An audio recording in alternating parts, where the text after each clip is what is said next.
Good afternoon, and welcome to another episode of a Brit Does Baseball Does podcast. My name is Gaz. Pleasure to be with you as always. I'm wearing a rugby top for some reason because it's Sunday night and still light out, so I decided to go to the gym. That's my life. You'll notice if you're watching me on YouTube that I am not joined by Cal, George, or Alan. I am joined by a very special guest. Joining me all the way from America is Carson from the Sox on 35th podcast. Carson, how are you doing? I'm doing great, guys. I'm just having a very good summer with these White Sox that I feel like a miracle are finally coming around. Yeah, we've touched on it before. For those of you that don't know, I think most people do. I'm a Cubs fan, and it's been a bit of a topsy turvy season for the Cubs. But on the south side of Chicago, it's been a lot better, and it's nice to see, especially where the White Sox were a couple of years ago. Sox on 35th is, of course, a Chicago White Sox podcast and not a Red Sox podcast. We wouldn't do that. They're having a terrible year. And Carson has very graciously given up some of his afternoon to join us and talk all things Crosstown Classic and just like Chicago baseball and rivalries in general. So that's the theme for today's episode. It's all about rivalries. And I'm going to have Carson explain to me why baseball rivalries are so weird because I still can't get my head around them. Carson, are you ready to dive in? Yeah, I'm all in. I'm ready for these rivalries, man. Fantastic. It is tradition, though, on a regular episode of a Brit Does Baseball Does podcast, we like to start with a segment called Boo's Hot Takes. Now, for those of you that don't know, Boo is my greyhound. She is the executive producer of our podcast, has been since our inception about a year ago. And she goes online to find hot takes from our fans and our followers. And we like to put them to the Nando's Spice Scale. Now, the Nando's Spice Scale, I always tend to explain because, like I said, most Americans don't know about Nando's. It's a lovely British cuisine that we stole from the Portuguese. It's a chicken restaurant, and we have a Spice Scale. So, Carson, if you agree with the take, I know I've given you the scale before, but our scale goes from very hot all the way down to mild. If you agree with the take, it's mild. Maybe it's even frozen. Maybe it's not even in. Maybe it's still the chicken's still in the shop. Maybe it's still clucking. Who knows? If you disagree with the take, it's very hot. And it's not even on the scale. Like, you don't even want to look at that spice because you think it's too much for you.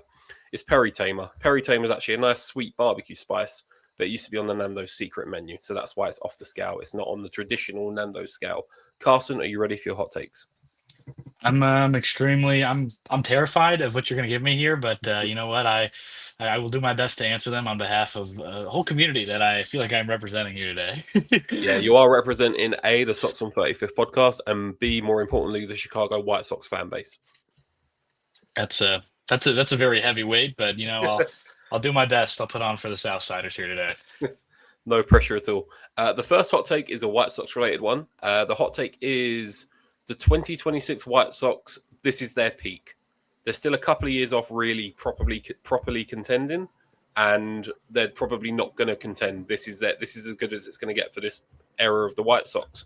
Where have you got that on your spice scale? First thought is hot because I think the lineup, kind of, you're looking at it right now, it's very young. You're talking about 12 rookies have already been debuted this year, and most of them are on the offensive side of the ball. Actually, it might be 13. I think Joe Rock just technically be 13. Either way, the difficulty right now is how young this lineup is when it doesn't hit, and it's been hitting very well. There's an argument to be made that this is the best lineup in 2026 right now in the AL, especially with the injuries of the Yankees. It might be the healthiest and best lineup right now, even without Murakami. But the issue then spirals into how is the pitching staff going to look? Because I think the lineup is bound to improve. It's very young. I think you've got too many young players on this team to fully fletch out and fully become a non-competitive lineup. I don't think what happens in 2021 is really statistically going to happen again, the way it did at least. And the pitching staff is really where I kind of am like, is this hot? Is this medium? Because if the pitching staff on the younger side does not improve by the end of this season, then you're talking about, okay, all of our pitching that has come up, if Tanner McDowell comes up and he's struggling, if Hagen Smith comes up and he struggles, if Noah Schultz, when he returns from IL, continues to struggle, it's going to be, the question will be, what is the White Sox future and how are they going to acquire pitching? And I think for that one, I'm going to leave it at a medium. I'm trying to be very realistic with this White Sox team. I've seen them lose a lot. And while the lineup is really, really good, the bullpen is great.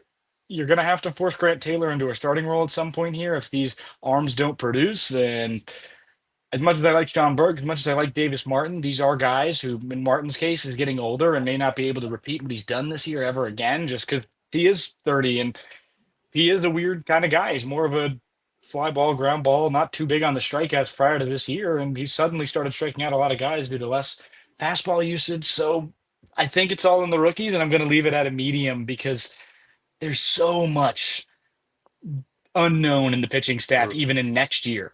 You have no idea what you're going to have, what they're going to trade for this year, if they're going to have Reed Detmers and have more years on him, or go for like a Sagano and have a year of a ground baller. There's so much in the air, I think, still for beyond this year. I get the point that the lineup is a lot. It looks a lot better, and there's a lot more. There's a higher ceiling, right, than the pitching. Um, I'm gonna say hot purely because I think the lineup has got such a high ceiling, and we've seen with Murakami in such a short space of time. 2 years, $34 million. I think at this point it's the steal of the summer. Steal of the winter. Um, why no one thought, everyone knew he was going to strike out loads, but he'll also hit dingers. And what I think was he 20 home runs before he went on the injured list in 57 So. games. Just absurd. I mean, the average is 240. That's climbed a little bit. There was at one point, I believe, I can't remember where it was. Oh, he's got a stolen base. Okay, fair enough. Oh, sorry, I've got the stats up to my left. Murakami, Colson Montgomery, Miguel Vargas. I really like Chase Mydroff defensively. I think there's a little bit more pop in there. And the catchers, Kyle Till, right? I think that's the future's looking great. Sam Antonacci, obviously had such a good WBC, and it's nice to see him get a runway in the team.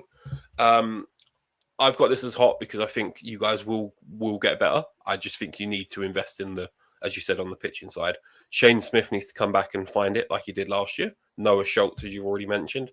Friend of the program, we've had him on before, David Sandlin, made his debut a couple of, I think it was last week. And I know he had a really good first start and then got lit up a little bit in the second start. So it's a very young team. And I think you've got some pieces to move around there.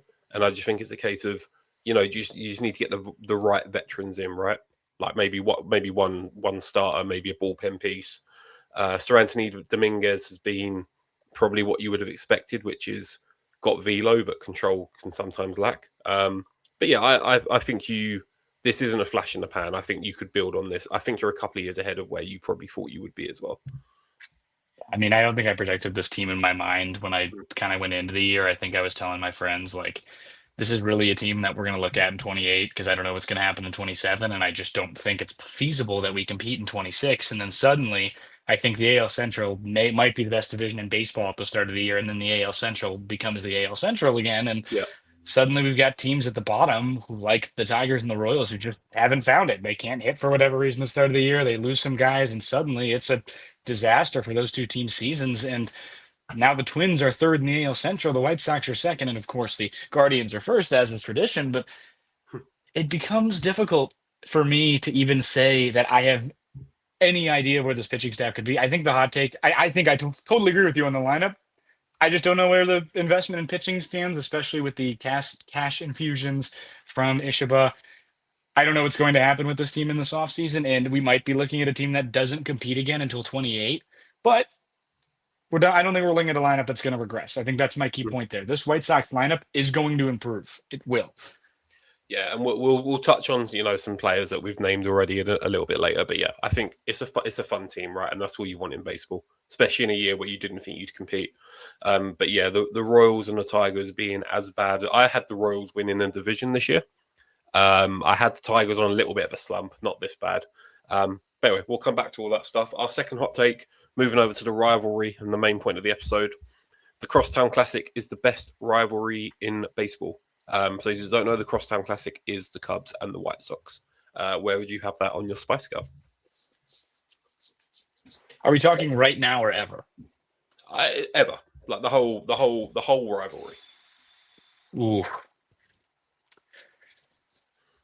I can't see a way in my head that either of those answers are not purely just chickens alive. I think, yes, there has been some great postseason matchups between Boston and the Yankees. And I think that's kind of the only one in my mind that you're thinking about, okay, these are two teams that are really geometrically close, but there just isn't one in my mind that I think is better. And I think the Cubs and St. Louis rivalry, in my mind, Mhm. is a bigger rivalry for the teams, but I think there's a different kind of passion and energy because the Cubs and St. Louis have a different kind of difficulty right now, and it always have been very loyal, big fan bases. I think for Chicago, in my mind, it's way more about passion. It's way more about who you are in the city, and there Mhm. is a lot of connotations when where you are from with the South and North Side. I mean, there's so many different kind of people. I mean, I got suspended for saying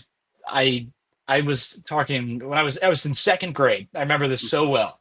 When the Cubs won the World Series, and not to make myself sound very young or you sound very old, the I got suspended for saying something. I just was saying being mean to Cubs fans, and I was like, "Oh, you guys suck. Like you don't deserve this win. Like the Guardians or the yeah, I guess yeah, the Guardians at the time should have won it all, and you guys are cheating." And then I got in trouble by my teacher. It's just this is I think far more rooted in who you are in a city that is a very big city, and I just think there is no other place that has the passion like ours. And there's nowhere that you draw your line in the sand and you aren't talking to people. And when the White Sox beat the Cubs, I texted 15 people who I grew up with because I genuinely that weekend did not want to speak to them at all. I didn't even want to think about the other side and them doing well. And so when we won that series, it's different for me because I don't see the same things with the Cardinals and the Cubs at this point. Maybe I'm young, maybe I haven't seen those things, but I think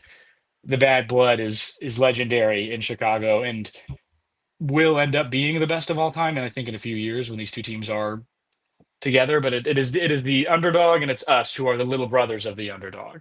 Yeah. No, I get that. I guess I can't really comment on this one as much because I'm new to the game. So yes, I'm a little bit older than Carson. As he let on, I was not in second grade in 2016. Um, I was what was I? First year of uni. So maybe 8 or 9 years between. So anyway, Yeah. but yeah, I this is what confuses me. For me, it should be you play your crosstown rivals like the Mets and the Yankees, the Dodgers and the Angels, the Cubs and the White Sox. That's kind of those for me. It's like geographical location. Of course, they should be the biggest rivalries. I can't, like I said, I can't rank this because, like I said, the rivalry in baseball gets on my nerves a little bit. I think from a Cubs perspective, and we'll touch on it in a second hot take, it's they're looking at the Brewers and the Cardinals because they've been the divisional rivals. And I don't know what's coming down the line with realignment. It's likely that the two Chicago teams will be in the same division. Um, I don't know. It's a weird one. So I'm not gonna take my booking at Nando's. I've decided I'm gonna go somewhere else for this hot take. I'm not ranking it. I'm gonna take a breather for this one. Um, but our third hot take, and you kind of mentioned where it was the Cubs are the underdogs and the White Sox are the underdogs' little brother. What do you think about the hot take that the Cubs are so from the White Sox perspective, the Cubs are their biggest rivals. But if you ask a Cubs fan, they're probably going to say someone like the Cardinals or the Brewers ahead of the White Sox. Like I'd maybe put the White Sox in the top three. What do you think about that take? It kind of goes against my other take that the Crosstown Classic is the best baseball rivalry. I kind of agree with you, which is also weird. Is I don't think Cubs fans realize how upsetting it is to them when we win, especially in the area, and like just a recency thing I think is big. And if you look at it, the White Sox and the Cubs are very rarely good at the same time.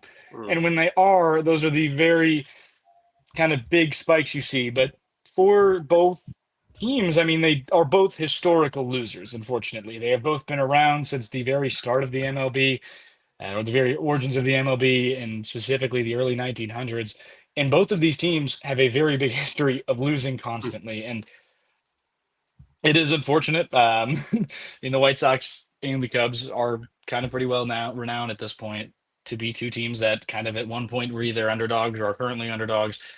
But I kind of agree. I don't really think right now the Cubs fans realize that we are their biggest rival in the sense of I think we are the one that is the most aggravating to lose to because it's like your arch nemesis versus your coworker you hate. That's kind of how I yeah. always determine these rivalries is sometimes that coworker gets you way angrier than somebody you are in mortal toil with. But I do think Cubs fans have a bigger rival in the Cardinals and the Brewers just because they're competing for spots in the Yeah. playoffs. And when we play each other, it's 6 games out of 162 a year. Yeah, I'd say the Crosstown Classic games that I've seen have always been quite fun. Like I think back to the obviously you guys beat us earlier this year, and there was that walk-off win for you guys to win the series. That was a fun game. I think about a couple of years ago, Mike Tockman had a walk-off. Christopher Morel had a walk-off and basically ended up stripping once he got around the bases because they just ripped his jersey off. And Yep. the games just always seem to be quite like really fun.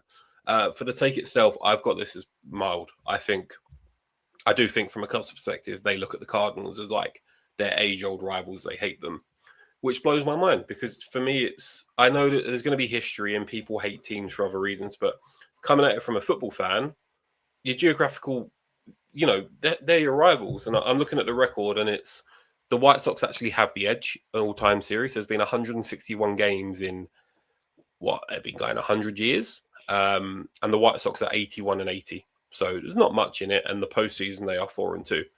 So it's actually quite a close run rivalry, which is fun. You don't know which team's going to be up at any point. Yeah, and that's what the interesting part about realignment is with me because I think we're kind of due at this point. There's a good shot that maybe one of these Chicago teams, just for the sake of it, may not end up in the same division because those rivalries tend to be kind of sacred. Where you worry maybe you're going to lose some fire in it if you're playing them like 20 games a year versus 6, and that's what's always curious to me is how they're going to do realignment. But if the White Sox and the Cubs end up in the same division, I think you will really see why baseball rivalries are the way they are. It's just you're playing so many more games. It's not one matchup. It's not like football where there's one match a year Mm. versus a geological opponent because you talk about the Rams and the Chargers, the Jets and the Giants, they're not that big of rivalries. They Yeah, aren't. I mean, it's just an American sports thing where for whatever reason you got two teams in the same city and there are divisions that kind of keep them separated where they only play once a year and they've got more games against opponents that mean more because they are interdivisional and they're not interleague. But once this interleague play stops, if the Cubs and the White Sox end up in the same division, I think you will really see what a very big rivalry will look like in Queens and in the Bronx and the South Side and the North Side and even in LA. When these teams play each other more, for them, I think they've got a coworker that it's like having a coworker again. Like I make the yeah, comparison. It's somebody you don't like that you got to see every few weeks, and you constantly have playing these. You constantly are playing these teams. Tensions are already high in a 3-game series. Now imagine if that same energy is charged into every Cubs White Sox series, and there's 10 of them in 2 years. yeah. I can see. Like you said, more regular matchups. I think just gives more of an opportunity to build the rivalry, and that's great. Yeah, those were the 3 hot takes from Boo. Thank you very much, Carson. I hope they weren't too spicy for you. No, I hope I handled them well, but I, we I will think I was we, good. we can put it to a poll after. I can ask all your Stockton 35th colleagues, and Ooh. that's it. Wonderful. So we're going to move on. Like I said, we're going to talk about rivalries, but first, I wouldn't be doing my job as a attempted baseball podcaster if I didn't recognize game. I'm not a religious man, but someone in the world is, and I don't know what divine blessing he gave the White Sox this year. Of course, I'm referring to Pope Leo, but I don't know what's happened, but the White Sox have gone from historically the worst team ever in baseball in 2024, winning 41 games out of 162, to a team last year that was fun to watch. I believe they won about 60 odd games last year. Exactly. Yeah. To a team that, they currently got a winning record. They've won, I believe they're 35 and 31 currently. No, sorry, they're And 37 and 32. They are half a game back in the AL Central from the Guardians, but they are 6.5 games up from the Twins, who are in third. I mean, what a turnaround! If you could sum up, if you could give 3 reasons for what turned this team around, I know it's probably hard, but what would you say is kind of the 3 big factors from where they've gone from being quite literally the worst team in baseball to probably the most exciting team to watch in baseball, and Andrew Benintendi is still employed? How does that work? well, I can give you very quickly the answer on the last one. Benintendi's always been a pull hitter who, when he can find his pitch, he's still mashing it. He's got 8 home runs on the year, I believe. Let me take a look here. I think he hit his 8th on Friday. I was wrong. He had a seventh on Friday, but he's got a Yep. 686 OPS. He has a difficult time still where the White Sox are paying him a lot of money, and it is a lot of money for the White Sox, despite it not being, I think, even a triple digit contract in its entirety. The guy is able to slug at the left side in a lefty friendly pull hitter park. I mean, it's hard because you look at it and you're like, okay, like I don't really know. He's gonna stick around until he doesn't, and he's hitting okay. So this is one of the better years he's had here. So we'll take it. But what has caused this White Sox team to turn around? I think my first reason is energy. You did not have a team that believed as much or cared as much about winning and about playing these games and about a random game in June. I think in the most recent history of this team, there has been no player on this team as passionate as Mike Vassell, and that bleeds everywhere. Chase Mydroth is putting energy into this team. When a player does well, regardless of who it is, you see guys losing their mind. They want to win. This is a young squad that is extremely hungry for any opportunity they can to get a win, to get further in this division race. And it is a beautiful thing to see going from a team that felt like sometimes it didn't care at any level. They have a very energetic squad honed in by a manager who is super relaxed and very young, who knows how to kind of deal with his players, Venable, and the other reason I'll give is it's a real strategy they're going after. I think something that Bob Costas said in the Braves White Sox game that ended up being Braden Montgomery's walk-off. White Sox just went up, by the way, on the Dodgers. Andrew Benintendi actually just drove a run in. Fantastic. You have to imagine that it is fleas and a beast is the way they described it. I think a set an 80s Cardinals lineup. They have done it where they have sluggers and they have small ball, and it is what the Rays are doing combined with what the Rays were once doing, where there's a lot of slug on this team, and there is a lot of guys who can bunt, a lot of guys who can get singles. I mean, you look at the top of the lineup, Sam Antonacci, who hit his first over the wall home run today, like things like that. When there's just a miracle, it feels like every day something new happens. There's someone always willing to play. Antonacci's a great two-strike hitter. He's backed up by Vargas, who they've completely turned around. It's a lot of these guys having faith in an organization that has a real idea of what they want to do and how they want to win games. They're not just bringing guys in because they think it'll go well. They are bringing guys in to contribute to the locker room. They won't bring a guy in because he won't. It is essential to have a team built around an idea. And the White Sox, for the first time, and I think my life that I've been really around. I mean, I was born after the World Series. I haven't really seen much. Have an idea of what it is to what it takes to win, and have an idea of what they want to do to get there. Nice. And I think that's a big thing, right? It's people fans want to be invested in the team, and they are more invested in the team when they know that team's putting in effort. We had Carl Tucker for the Cubs last year, right? On paper, great signing. We didn't give up too much for him. He looks like he doesn't give a shit about baseball in general. And the amount of times he would just roll over to second base, I know he was hurt and all this stuff, but he just looked like he didn't care. So when the Cubs fans started booing him, I was like, I get it. I'm not. I don't mind that. I don't mind Cubs. I don't mind the fans being able to show their passion. And I think the key difference between the White Sox of 2024. I mean, what was the year that Miguel Vargas first got traded over? It was 2024, wasn't it? And there was the that deadline, meme. yeah. Yeah. And there was that meme of him just sitting in the dugout looking like he wanted to, not play baseball anymore. And all of a sudden, he's hit 16 home runs, 44 RBIs. His on base percentage is 369. It just looks like a transformed player. And that's got to be the energy that's being brought in with all of these new signings.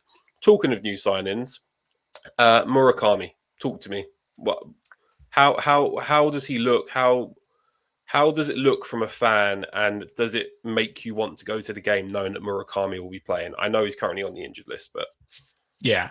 I have not had the opportunity because I'm working out of the state this summer to go to games, and I've never felt worse about that in my life. I have had games where I I mean, I'm 1 in 17 while going to White Sox games in 24 and 25, and I have never wanted to see a team more than I do right now. And I'm unfortunately going to miss out on a lot of the summer in terms of going to games, and that's a new feeling. I've never felt like I was missing out when I didn't go to guaranteed rate. And I mean, every game this weekend against the Dodgers was a sellout, every yeah. single game. And you're looking at a team that is in a rubber match against the best team in baseball, arguably, and that's a complete difference. And Murakami was the start of that. He's not playing right now, and that's kind of the issue is you see like, oh, now, okay, this team can't hit without Murakami, you kind of think in your mind, but suddenly that energy we're talking about has completely moved it around. Jacob Gonzalez comes up for Murakami. He's hitting well. I mean, Mune was the main reason I kind of was really invested from the start. I've always been very invested. But I know a lot of my friends and stuff who I'm a bit more fair weather fans were willing to turn on a game in April, turn on the game in May, and it's just not often that this happens. Sorry, I'm also watching the game. That's gone. 4-1. Coastal Montgomery hit a home run, but Mune has added another aspect to a lineup that is an extreme three-true outcomes player, and he is mashing the ball. He is a young player who's only 26, and it gives me excitement when I know he's not just going to be dealt to the deadline, when I know this team is going to try and compete to June and July, and that I can turn a game on in August. I mean, I am well renowned by my friends for watching every single one of the 2024 or 162 game season. I watched every single one completely throughout. And I can turn on a game in August and I can feel good that these games matter. And that is a complete change. And that's what it's causing White Sox fans to be as invested as they are, the more fair weather ones. Who, I mean, some of these fans are fair weather fans compared to me, and they're still sticking it out through the storm. They are in this ballpark for the first time ever, feeling, if they're my age, that they can win something, that the AL it could be ours, and that we might be the best lineup in the AL when we have our two best hitters arguably return. There is such a departure in feeling that this team gives me so much hope and so much joy that I'm going to work every day and I'm turning the White Sox game on at work and I'm yelling and working, getting excited when we're in the pregame because my team is doing well. The team I root for is finally good. It's a breath of relief for White Sox fans who have not been able to put, some of them haven't been able to put a baseball game on that has entertained them since 2021. Yeah, I think that's the big thing. It pays, like, not to get off topic, basketball, right? NBA finals had just happened. New York Knicks hadn't won the NBA in I don't know how long, a while. And you just saw there were like all of these fans that had been priced out of tickets for the NBA finals, and it just makes you think, like, you know, where were the likes of, I think Timothy Chalamet has been a fan all throughout, but you had like Taylor Swift had a ticket. It's like, when have you ever seen Taylor Swift at a Knicks game? And I think it annoys me when like they get priced out of tickets. So it's great to see that White Sox fans, the loyalists that have been there through the 41 win season, get to finally, you know, get the fruits of their labor. I mean, watching 162 White Sox games in 2024 must have been like exposure therapy for you. Like, anything can happen now, and you're fine. I think the biggest thing that I notice when I'm watching games now is White Sox down 4-0 in the third inning. I'm not tuned out of the game mentally. I think I'm like, okay, this is 4 runs. You know, last time we didn't score 4 runs was like a week ago. And I can't believe I'm saying that now, where I watch a team that goes down really early fight back and try and win a game regardless of that point. I mean, Yamamoto almost no hits us yesterday. I'm using recent examples just because I know they're topical, and the White Sox are fighting back today. It's a very different team that doesn't care what the other side is. They aren't afraid of the Dodgers. They aren't afraid of the Braves when they come to town. They aren't afraid of anybody, and they're willing to take the fight to anybody. And that's a new feeling. Is I don't feel like we're out of any game. I don't go into a series and be like, oh, I just want to win one. I'm like, every series I'm up. I'm trying to win. I'm like, this team is trying to win 2 games at the minimum, and I feel like at any given point we can win a sweep. We can beat the Dodgers on a Sunday when they have a starter who isn't exactly where they want to be, and we can beat the Dodgers on a Friday when they pitch a Roki Sasaki who's given up 7 earned runs in his last 5 starts. It's a different feeling where this team is not out for the count when they go down early. It is a entirely different squad. Chase Mydrop just homered. So 6-1, but you get my point. I'm trying not too much to game and box score watch, but it's just, it won't end. The squad will not be counted out. Yeah. No, and that's great. Don't worry. I'm watching the Cubs game as well, just off to the side, playing the Giants. Cal, the main co-host on this podcast, is a Giants fan. So giving him a little bit of shit this weekend after he gave me a little bit of shit last weekend. So it's great. Fantastic. So yeah, White Sox are having a great season. As we said, still maybe some question marks on the pitching side. The lineup is looking really, really good. But I want to talk about specifically the Crosstown Classic. Now, let's for argument's sake say that the Cubs and White Sox are the biggest rivals with each other. I think there is an element to say that Cubs fans will say it's Cardinals. We don't care about that. We're saying Crosstown Classic is the rivalry. What's that like when you live in Chicago or live in Illinois and it's a Cubs White Sox weekend? What's kind of the atmosphere around do you find? Certainly a buzz, I think, around all of it. From previous experiences when the Cubs were competitive last year and the year before and the White Sox weren't, there was still this need, I think, from both sides to prove themselves to the other side. And, when we took a game, I think in 25, I believe we got a game off the Cubs. And I mean, I was talking so much trash, despite the fact I think we had just gotten out of one. I'm pretty sure, if I remember correctly, it was a rain out win. Like it was bottom seven. The rain came down. It was really bad. They just called the game, and we were up like I think 3-1. They had bases loaded. It was. I might be remembering it wrong, but what it was just there was this constant need to prove yourself to the other side. Where I'm looking at Twitter, and I've never seen so many people on the other side of the Cubs who are making sure that we know that they're their little brother or something like that. And they're constantly telling us, hey, like you're below us. We have the most fans in the city, and which is true. It is a smaller South Side fan base, I believe. I'm not sure what the numbers would look like, but I certainly get that atmosphere where it is common if you are trying to fit in to be a Cubs fan around here. And I notice a lot of people who aren't as passionate as me tend to be Cubs fans. And the people who I know as passionate baseball fans, and maybe it's just because of where I'm from, are not as they're far more passionate when they're fans of the South Side, and maybe it's hey, this is the team that's a bit more gritty and a bit more difficult to watch in recent years versus a team that is kind of a well-renowned now honored team in baseball. I think there is a difference to be understood that there is a constant need.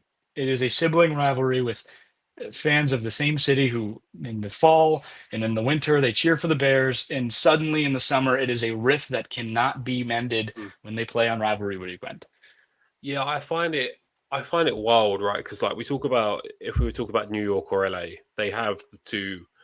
Excuse me. They have the two. They have the two baseball teams, but then they also have the football teams. They also have the basketball teams.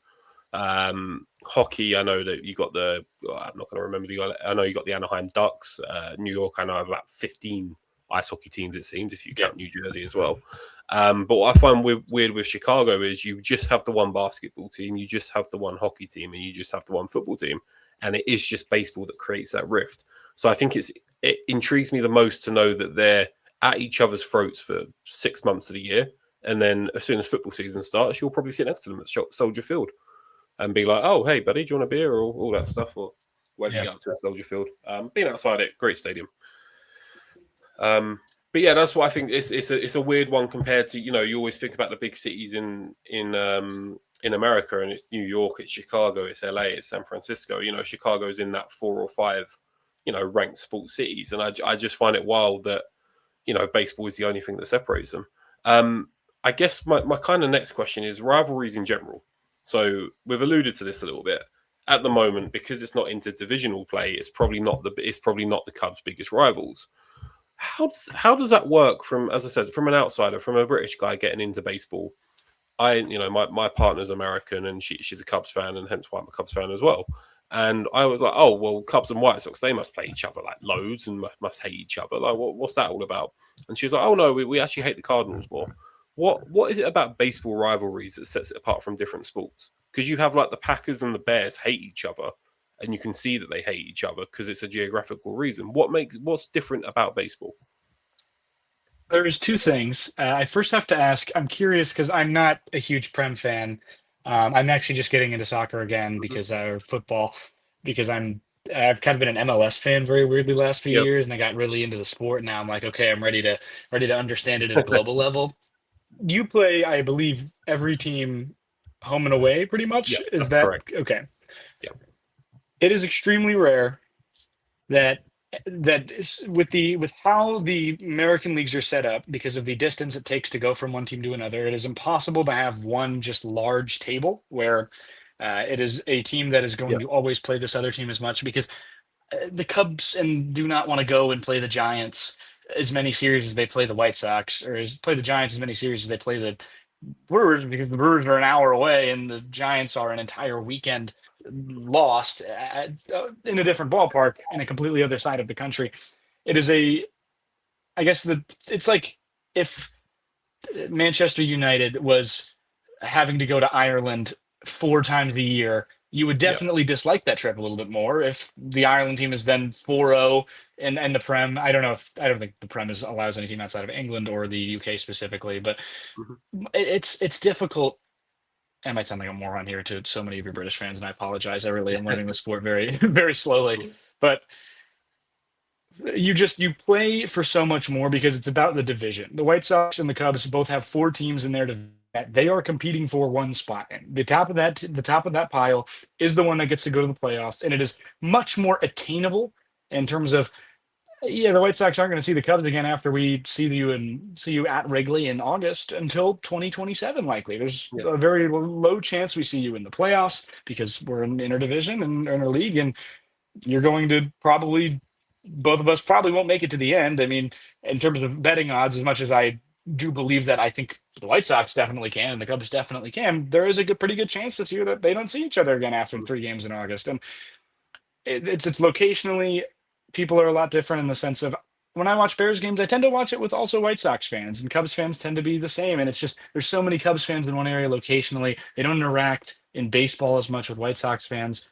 and it's a lot of, hey, we're all Bears fans, we're all friends, and sometimes it's locational. Yeah. But when you play a team so much and you're fighting the Tigers on a random August day for 8 years straight, and you're always like, okay, the Tigers are out here and they're kicking our ass every year. It becomes angering because you're then playing a team that you have a higher chance of getting into a difficulty with, whether it is a fight, something like that, because you're just playing them more. And you're always playing a team more is always going to result in a higher chance of a rivalry.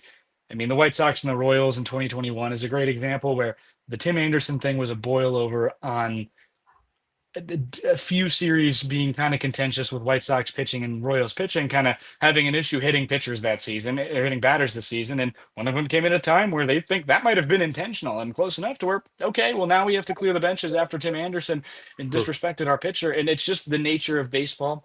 And the White Sox, I think a lot of the reasons that people don't really see the AL Central rivalries is because there is a feeling around the AL Central that we are the worst division in baseball. And when we play each other, it's a lot more camaraderie based when we play the Guardians, because it's like, well, both of us are getting eliminated in the first round if we make the wild card series. Like, let's make this good feeling last. But previously, it's, hey, we're actually World Series contenders and we're playing a World Series contender, and that's what it is. It's different. It's just there's more time spent in a room with the Brewers than there's time spent in a room with the White Sox, and the Brewers game is more important for the Cubs flat out. Yeah. I think that's interesting. I think that's the main difference between British and American sports is the divisions are, you have, there's 20 teams in the Premiership in football in England, and you have obviously 30 MLB teams, you have 32 NFL teams, you have, 30 NBA teams and 30 ice hockey teams. I think it's just, it is, as you said, it's geographically, right? It's, Spurs could go play Manchester United and you'd be up and down in a day. As you said, Chicago go to anyone on the East Coast or the West Coast, like even the East Coast, let alone even going to the West Coast. That's a whole, that you're going to be over there overnight. And I think it's just like the sheer number of games in baseball compared to like the other sports. It's like there's less pressure on a single game, right? Even the playoffs are 7 games long, majority, the ones that matter properly. And it's just interesting, and it's still a foreign concept to me. It's something I'm getting used to. Hopefully, if they realign the divisions, and that I don't want them to get rid of the AL and the NL, but I think we all know where this is going. Hopefully, the 2 Chicago teams are in the same division, and you can see that, because what it seems to me with Chicago specifically is both fan bases care.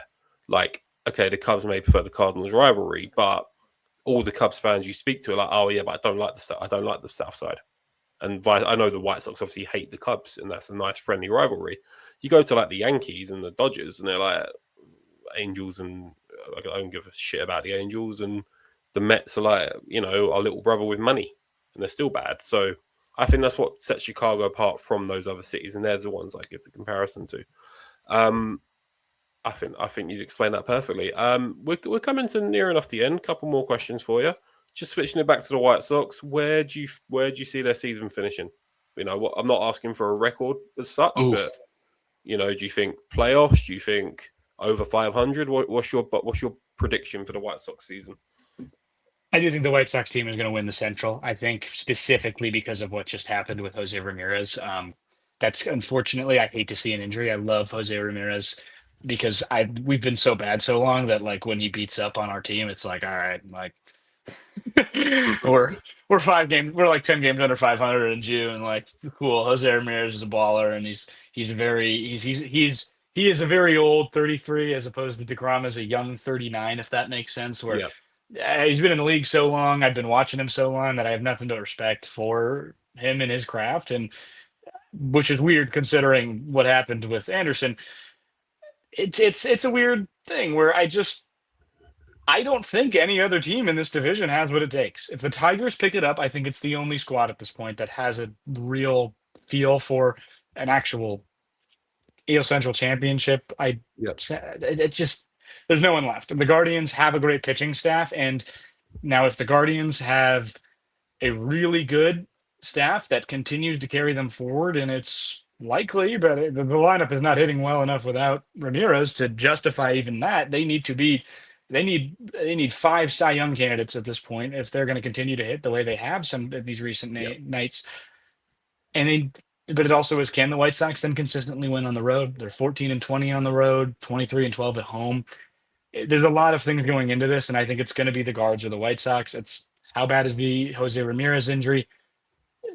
Does somebody pick it up? Because again, maybe, I don't know, maybe you have the breakout finally you're looking for a guy like Manzardo, who just for whatever reason puts it up. Like Rocchio having a great year. DeLauder, I believe, is out for some time after taking a pitch to the ribs yesterday. I don't know if it's serious. Angel Martinez having a great year, but without the spark plug, how they're going to do is kind of in the air right now, but I do think the White Sox are going to improve. I think they're going to trade for a starting arm, and I think they're just going to keep getting better and better. I hope, and I think you'll see it this week when they go on the road to Yankee Stadium and hopefully sweep, because they're playing literally the 3 hardest arms in the rotation, but the White Sox aren't seeing Judge or Grisham, who I think are the 2 best hitters in my mind in that lineup, Mm. other than maybe Belly.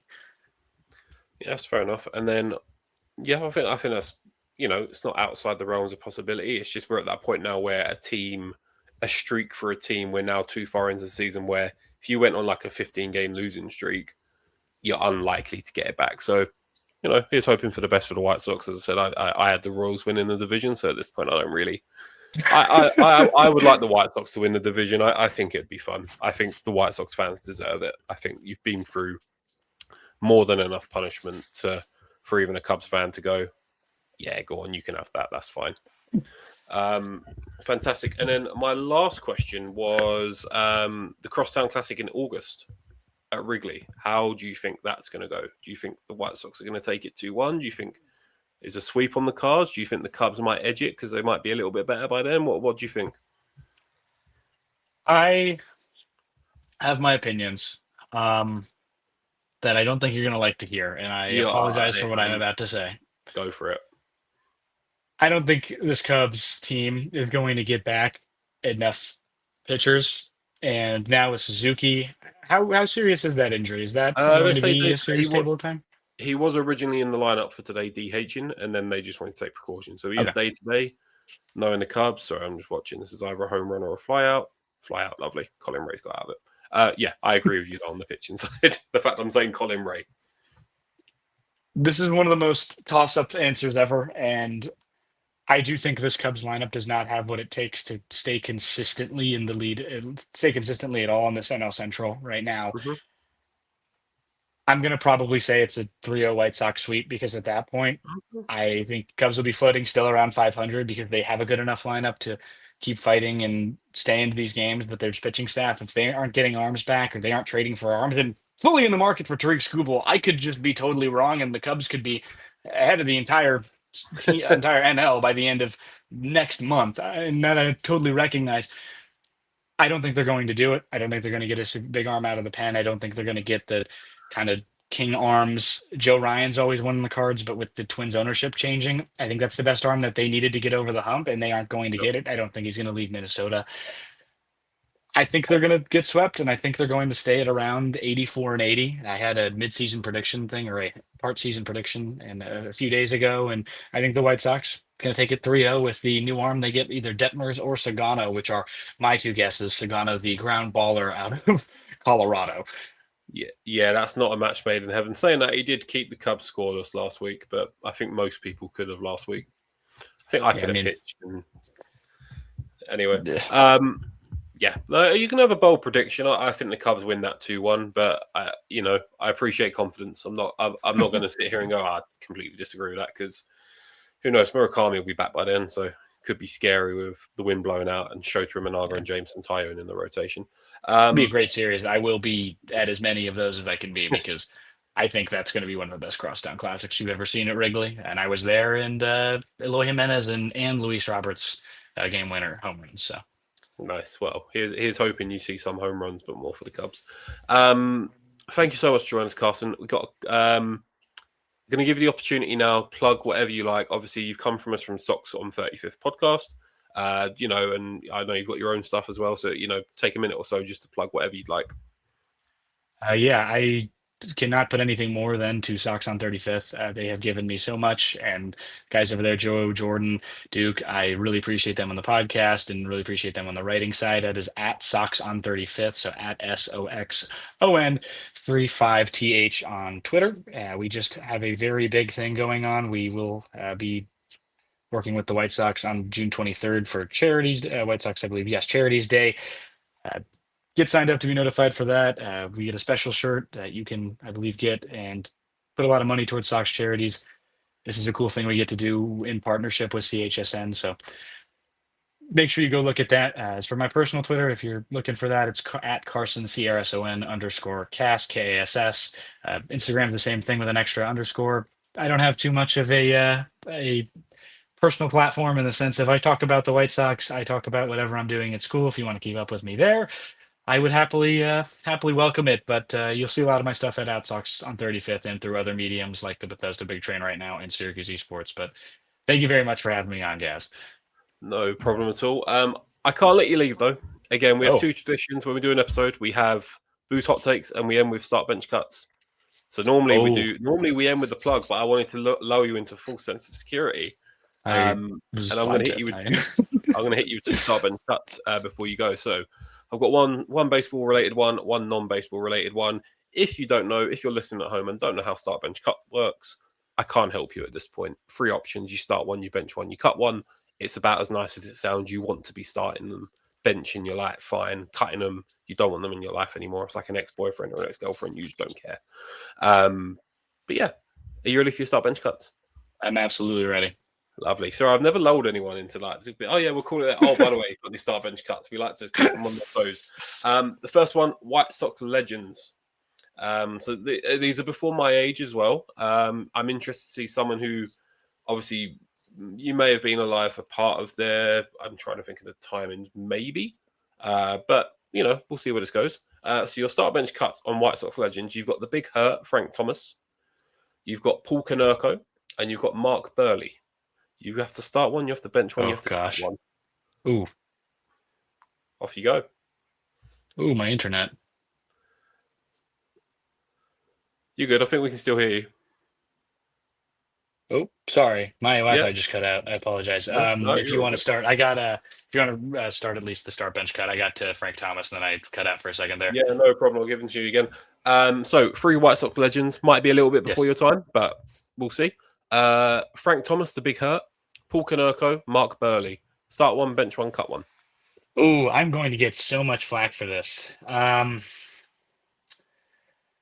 So I'm going to start Frank Thomas. I kind of undisputed icon of the White Sox. He's the all-time leader in home runs, RBIs, and I believe is a 2-time MVP winner in back-to-back years, 93 and 94. Mm-hmm. Konerko is the captain, obviously, of the 2005 World Series, and he's also a little bit more of my time. And I can't put Frank anywhere but the starting spot. but you got to. I mean, there's 25 perfect games ever, and Burley's got one of them. It's this is very hard because it's very much before my time. I'm going. You put me in a spot here that I'm going to be ridiculed for. I think I'm gonna put Burley in the cut spot and put Konerko on the bench. I always Okay. wanted to be a first baseman because of guys like Thomas and Konerko, who I didn't really get to see play all that much. But I mean, Burley, I mean, he's fantastic. He was super cool. I was the kid who just always wanted to be a slugger, and those two guys, those were my guys. I always kind of thought they were very, very neat and like cool retro '90s and early 2000s guys. Nice. Well, this second one should be a little bit easier. We discussed before. I always like to know, when we have people on, what are they into outside of baseball? And you mentioned Yes. you're into birding, and Yes. it's just so happens we have 3 baseball teams that are bird themed. So, from a purely bird perspective, so not talking about baseball, could you start bench cut for me? A cardinal, a blue jay, and an oriole. Easiest one of my life. I'm benching the cardinal, or I'm cutting the cardinal. Excuse me. Just the most common bird in all of the United States. I believe it's like 8 different states minimum bird. The Baltimore Oriole is one of the coolest, most unique birds in the entire world. It is specifically in the area of Baltimore, and it's a very neat call, very neat color scheme. I'm gonna have to go with that at 1 at that starting spot, and the Blue Jay on the bench. It's also pretty common, but you know, it's a little different. It's a curveball for a northern card than the northern cardinal, which is the one I see pretty frequently here and back where I live in Chicago. Lovely. I'm glad we finished on a nice easy one for you. Carson, you've been fantastic. We are now going to come to an end. There's no more secret segments. As I said, you can catch Carson at his Instagram and Twitter that he gave you earlier. He is Bethesda Big Train play-by-play commentator this summer? Yeah, Bethesda Big Train. It is in Bethesda, Maryland. You'll if you search up Big Train Baseball or bigtrain.org, you can find the stream through there, or Big Train Network on YouTube. Yeah. It's pretty neat. So you can find his stuff on there, and obviously you can catch him and all the other guys talking about Chicago White Sox at the Sox on 35th podcast. We will obviously drop a link into the description. All I have to say is, Carson, you've been fantastic. Thank you so much for joining us. Thank you so much for listening, everyone. I have been Gaz. Gaz has been Gaz. We normally are saying Gaz has been Gaz. X has been X. X has been where? Why? I talked too long on these goodbyes. And yeah, thank you. And we will catch you on the next episode of A Brit Does Baseball Does podcast. Thank you and goodbye.